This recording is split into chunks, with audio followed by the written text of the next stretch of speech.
Welcome to Really Old Movies. I'm your host, Harrison Scullin, and I have my very special guest, the Rogue Critic, today, and we'll be discussing The Man Who Shot Liberty Valance from 1962.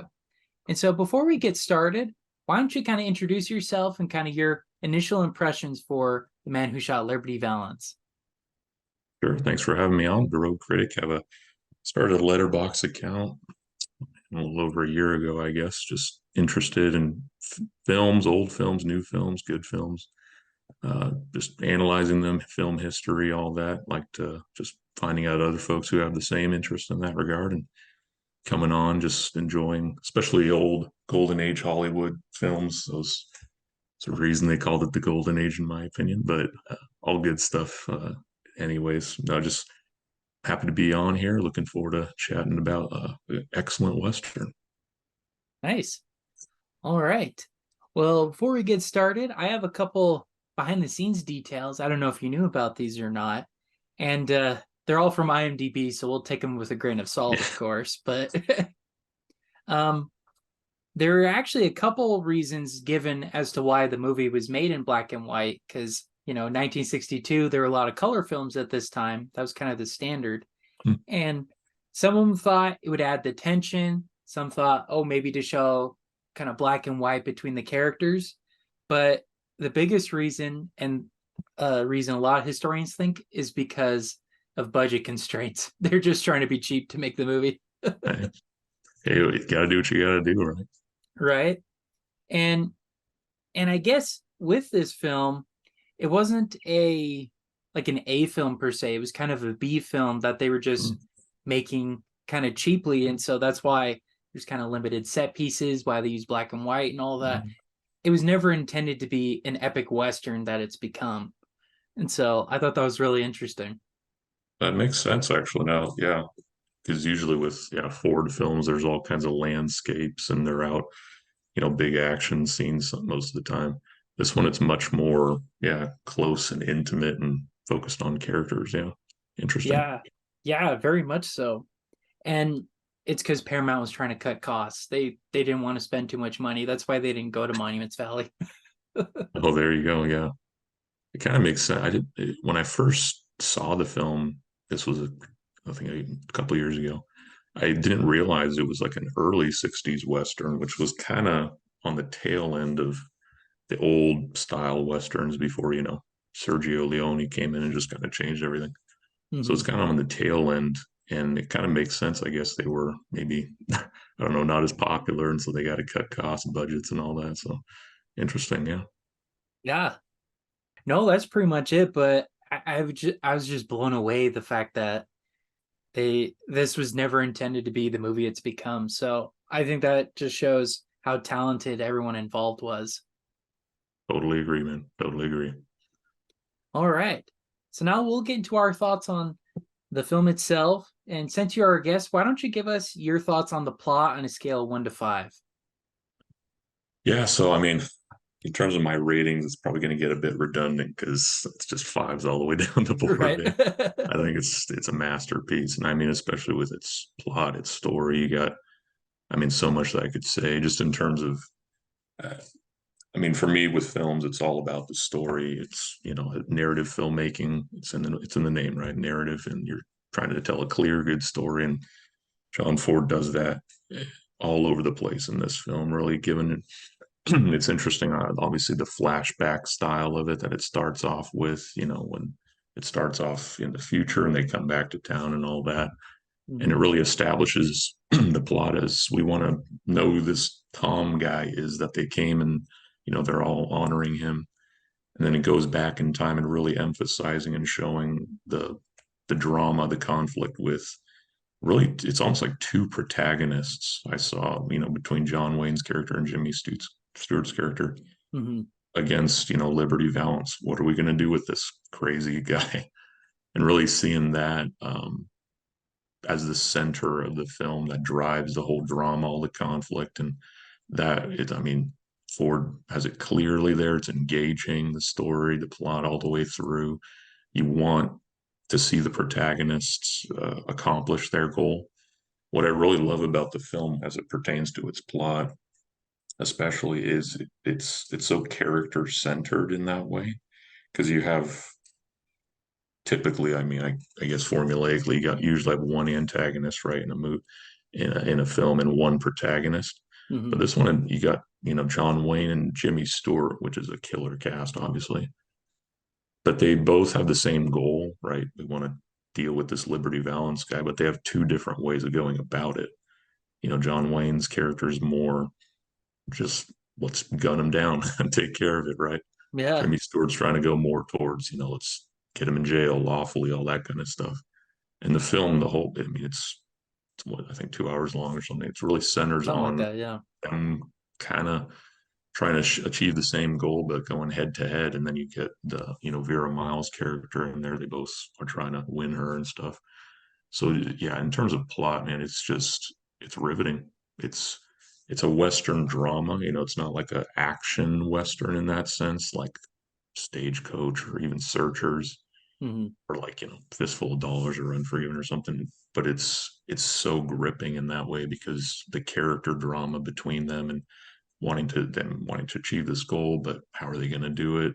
It's brilliant. Love it. Great plot. 5 out of 5 for me. Awesome. No, I'm not going to disagree with you at all there. I was very thoroughly impressed with it. I also gave it a 5 out of 5. And what they had to cut down production wise, location, all that, they allocated towards writing the story and really pumping up the characters. And I really um I really like the twist ending at the end. I thought that was Great. really, really cool. I kind of suspected, and actually my wife's like, I bet it was John Wayne who did it, not Jimmy Stewart. And I was like, oh, you might be right. And then Yeah. sure enough, because that made a really compelling twist and really interesting drama there. Yeah.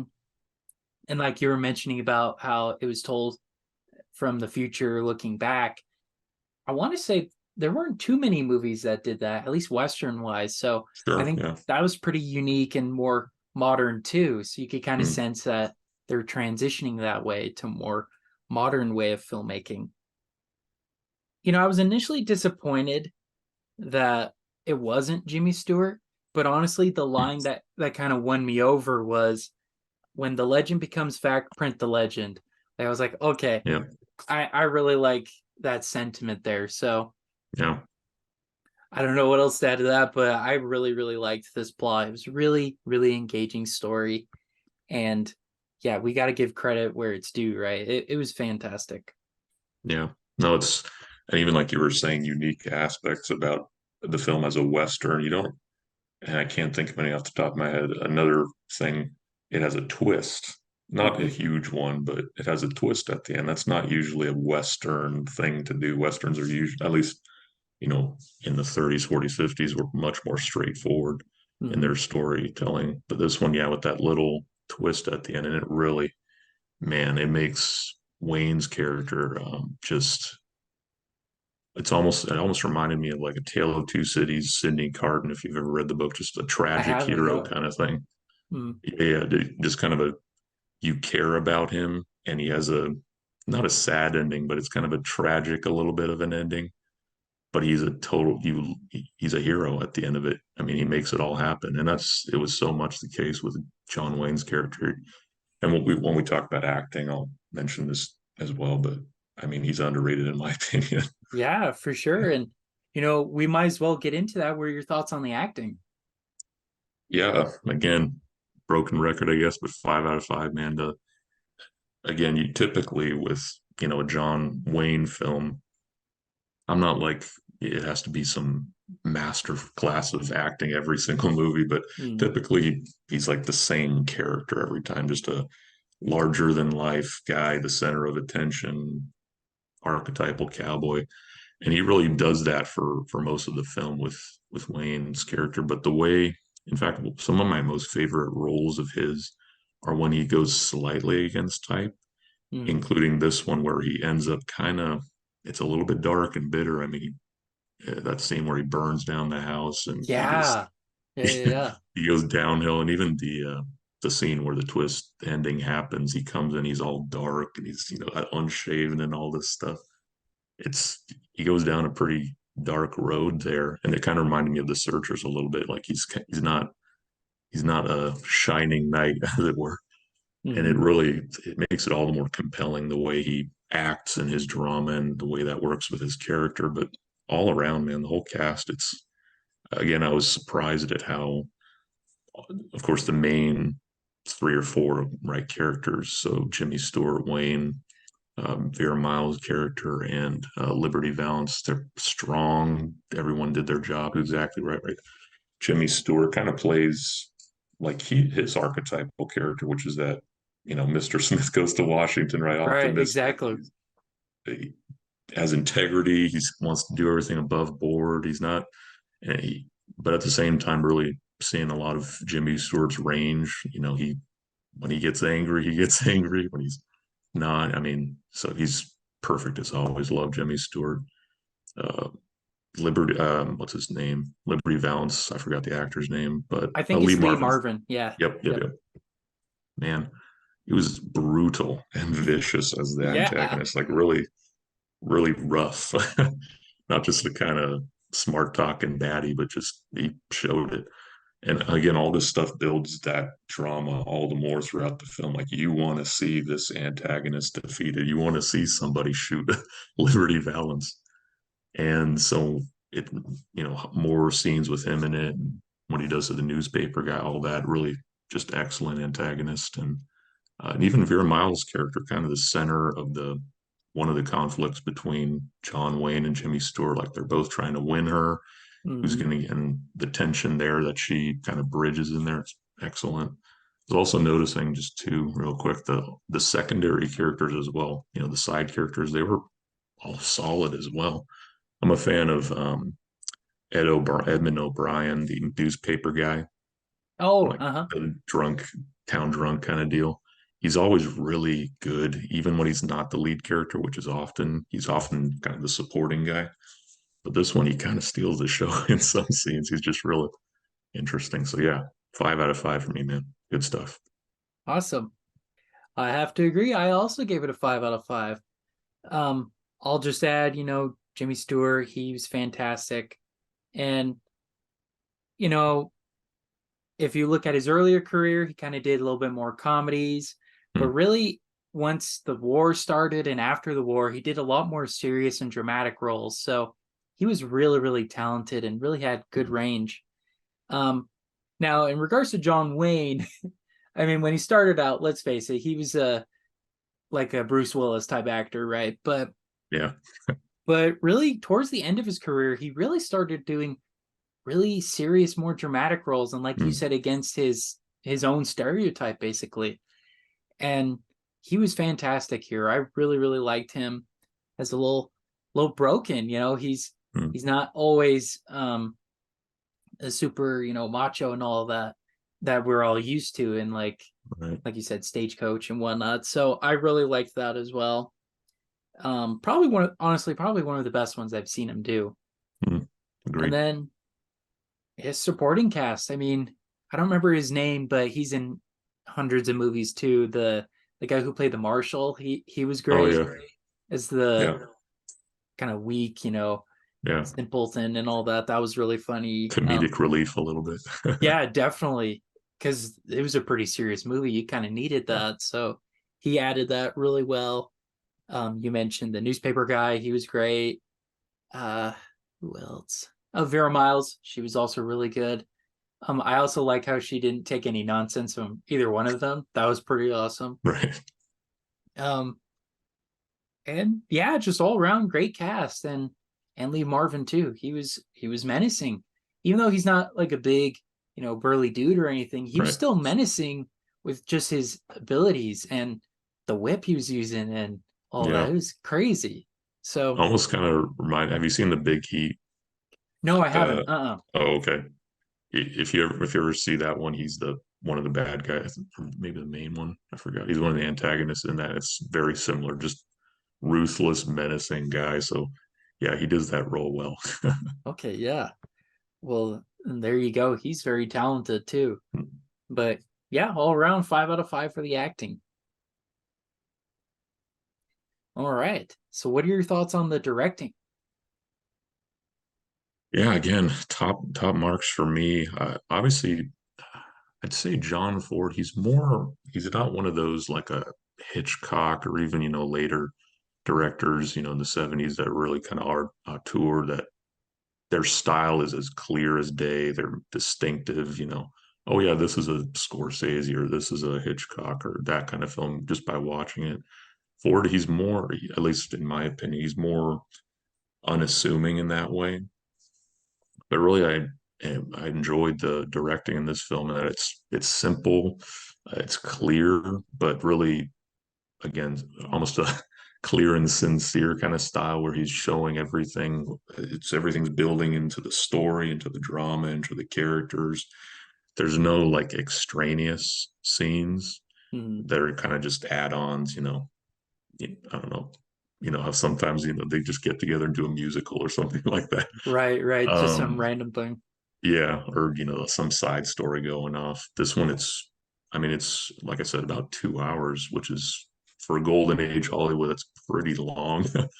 um, but it's very effective in that way, the way he structures it and the way he puts the story together. Um, yeah, everything's tight and clear, his direction, which I enjoyed. So yeah, 5 out of 5 for me. Nice. Well, I also agree again. I also gave it a 5 out of 5. He did fantastic in this. The last one I watched with him was Rio Bravo. I was not a Hmm. fan of that one. Or was it Me Rio neither, Grande? man. I don't remember. It's the one where they're fighting on the US Mexican border and it has Maureen O'Hara. Ye- I think that's Oh, Rio. that's Rio Grande. Yeah. I get them mixed up, but Yeah. they're two similar names. Anyways, I didn't like I didn't like the style of that one because Yeah. there's random musical numbers and all that. This one felt very tight and very specific, Hmm. and I really really like that about John Ford when he does this. Um, because he's kind of more of a I would say more of like a working director, like the ones That's who true. he did like 300 movies or something crazy like that. But you know what to expect from him. I mean, Hmm. you got the characters you're kind of relating with. You got the beautiful cinematography. You got pretty much and John Wayne. Everything Hmm. that you would want in a western or in that style you get here. And I think he goes takes it even further than his Hmm. his stereotype. So yeah, I was all around very very impressed with his directing. So 5 out of 5 for me. It makes it all the more interesting. The history you brought up earlier that this was kind of a not some major motion, major production that the Paramount was trying to make it into. That it was kind of, yeah, just get this done. It seems, in Mm-hmm. this limited budget. But the fact that, I mean, Ford, if I'm not mistaken, he wasn't like the nicest guy. From what I've heard, he was kind of a rough and tumble dude himself. But the fact that he was able to craft out of like something of a low budget film, kind of B film, as like you were saying, something like this just shows us, yeah, that's pretty talented of the guy. So yeah, good stuff. Yeah. So, what are your thoughts on the cinematography or special effects? There weren't really any special effects, but Yeah, some yeah. major CGI battle scenes. Yeah. Explosions Yeah, and no, whatnot. yeah. Overall, I mean, there's nothing flashy about it. I would say in terms of the cinematography, it's like I mentioned, even with the story, same thing with the cinematography. It's clear, it's unassuming, but it's clear and straightforward in many ways. Interestingly enough, again, being a 62 film, 1962 film, and being in black and white, we're well into the color is the main thing era, and so having it in black and white was an interesting choice. And at first, it wasn't like, oh yeah, this was a or it seemed like a stylistic choice on Ford's part, but I noticed sometimes as well the lighting was almost like a noir film a little bit, especially towards Yeah. the end. like John Wayne walking into the shadows and walking out, like stuff like that kind of thing. It was subtle. It wasn't even like a film noir where it's really apparent, but I could notice some subtleties there that were really effective in, setting the mood and really showing where the characters are at. So little touches here and there of the cinematography being really, really, again, clear and simple, but real smart stuff. So yeah, 5 out of 5, I would say. Most of my with my ratings is usually with like cinematography and stuff is if it does the job, 2 thumbs up for me. So yeah, there wasn't anything jarring or weird or bad or anything. So 5 out of 5 on my end. Nice. Yeah. Well, I also gave it a 5 out of 5. I watched it on 4K, so I don't know if Oh, it looked really good theatrically, but at least where I saw it on my television, all that, it looked fantastic. I mean, it was very clear, very mm, concise, and you mentioned film noir. I kind of got that too, especially at the shootout between right. Liberty Valance and Jimmy Stewart's character. Really dark and really interesting, and you know I kind of wish it was a stylistic choice because it kind of feels like it is that they chose the black and white. Um, Could be. Yeah, I'm not sure, but yeah. right. But either way, they did the best with what they had, and they did really, really good with it. And I think that is my favorite scene though, the shootout. I think that was fantastic. Mm, And how intense it was, and how dramatic it was. And it's just a small street, he's just walking down yeah. the street, shoots him and all that, right? Nothing crazy, not the Monument Valley or anything like that we're used to. So yeah, I thought it was really, really impressive. 5 out of 5. Yeah. I don't know what else to add to Yeah, it. and It was just great. the more I think of it, maybe as well. I don't know, but I realized also John Wayne, Jimmy Stewart. I mean, they weren't young bucks filming this. Right, They weren't right. like 20s, 30s year old guys. So maybe that could have been because the black and white does hide that a little bit that they're, because if it was in color, I don't know if it would have shown all their wrinkles as as Probably. well. But Or the that's makeup just that my they're wearing theory. Yeah, it too. could be. Yeah. Yeah. But either way, yeah, good stuff. Yeah. No, that'd be interesting to figure out if that was the case or not. Because I know oh, what was it? Some like a hot, they filmed that in black and white because the makeup looked horrifying in color Oh, really? on Oh, yeah, because yeah, they're Jack in Lemmon, drag. and Yeah. yeah, it Yeah. looked horrifying. So it could be another instance of that as well. Yeah. All right. Well, what are your thoughts on the music? Yeah, there's not a lot of it. I noticed that. I mean, at the beginning, in the credits scene, there's obviously some. And, when because you sent me these categories, I was thinking about it like, well, it's pretty straightforward. Nothing, during that credit scene and at the beginning when the music was there, I was like, well, kind of does the job. And it's no John Williams score or anything like that, Right, or the right. Lord of the Rings score, but does the job. Um, but throughout the film, I noticed there's like most of it is doesn't have music, but in many ways, almost, and especially with some scenes like you mentioned, the shootout and stuff, kind of the absence of the music kind of makes it. It makes the drama more heightened and more. The audience is more just engrossed because you can, as it were, hear a pin drop. So I think, ironically enough, the lack of music in those traumatic scenes really did boost the drama, the conflict, the tension there. But overall, I mean, I kind of gave it whatever, a 4 out of 5, whatever, just in the sense that it didn't do anything. It wasn't jarring. It wasn't out of place, that because there wasn't really any music. I've watched a handful of films in the past month or so where I'm listening to the soundtrack and it's like, this is not corresponding what's going on in the Right. screen. Because sometimes classic films could do that.